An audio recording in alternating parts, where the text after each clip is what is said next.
You come here for skatey things, and I love doing skatey things. It was a perfect arrangement. So I have to warn you that this is not a skate video. Yes, I'm skating, but the narration is purely opinion, so if you want to switch to mute, you can watch my latest city flow to your own music, maybe. This will be about how I've been feeling since the election. I can't apologize for it, it was inevitable. Biff Tannen has just become the President of the United States, and I just couldn't reference it flippantly. So while everything I say is bullshit, or obvious depending on who you are, this is the watered down, less alienating version of how I feel. I'm not entirely sure why more people weren't horrified that a guy who is a proven xenophobic, sexist creeper, disability mocker, tax dodger, climate science denier, bankruptcy leverager, and pathological liar could even run for public office of any kind.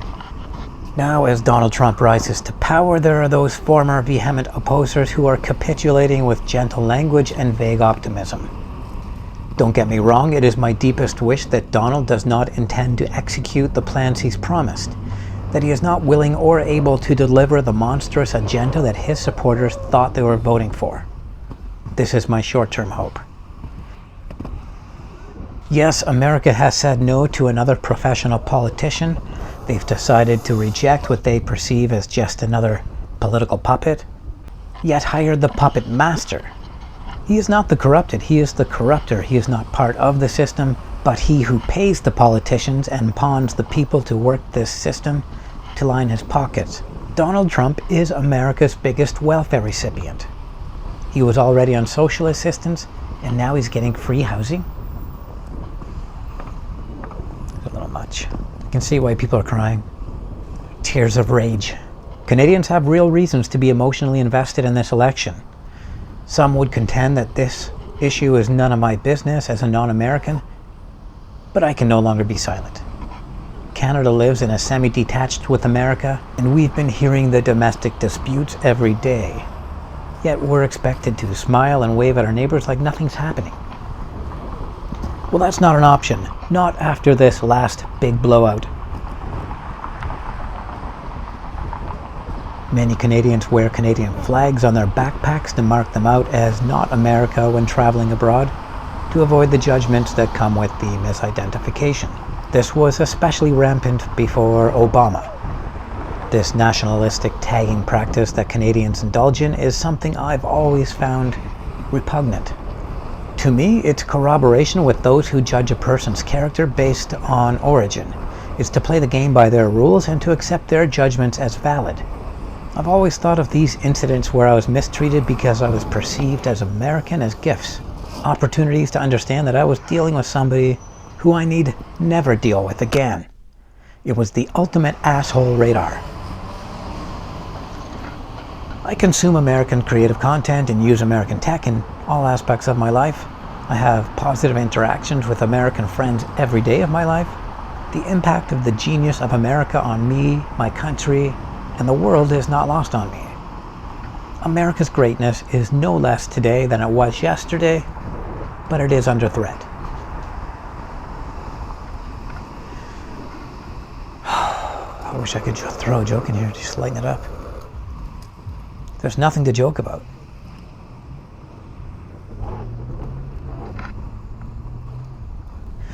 I believe that the heart of darkness in America is smaller than we've recently seen. It was temporarily inflamed.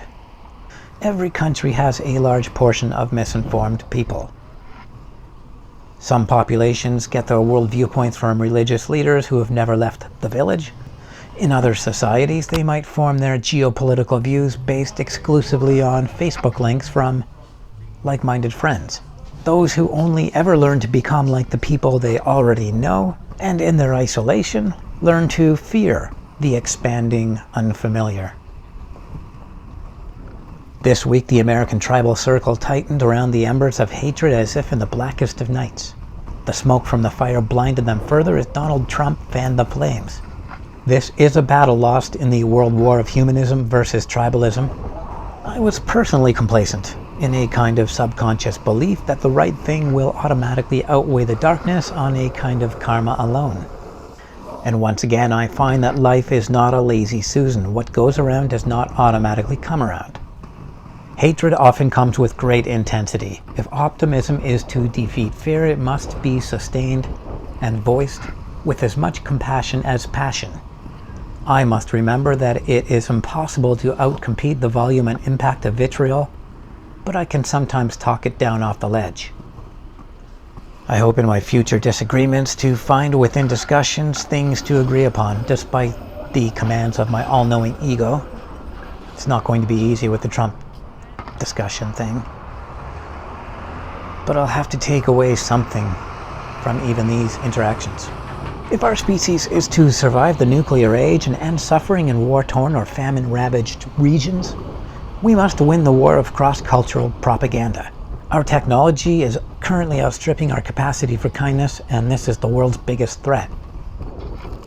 Many of us don't give a fuck about people in other countries, and a nuclear bomb would be a sensational story, material for memes, GIFs, and t-shirts. I hope that my nation's government continues to act with courage, compassion, and respect for our planet, even if there is a collective and individual price attached. My fluffy humanistic dream for the world is of a time when people vote not for what they believe is right for them, but rather for what they believe is right. Democracy depends on both political wings being healthy for society to soar. I myself will not kick a wounded bird into the gutter. I will not be sewing a Canadian flag on my backpack next time I travel. Unless you elect Snooki or Kanye in 2020. But would they be any worse?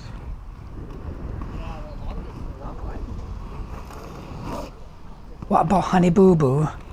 No, she's too young.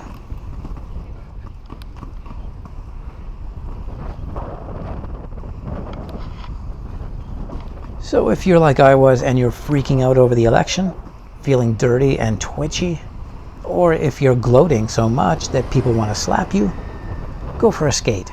It will chill you out and give you a sense of well-being. After this skate session of mine, everything looked better in my life. That's also because I didn't watch the news on this night.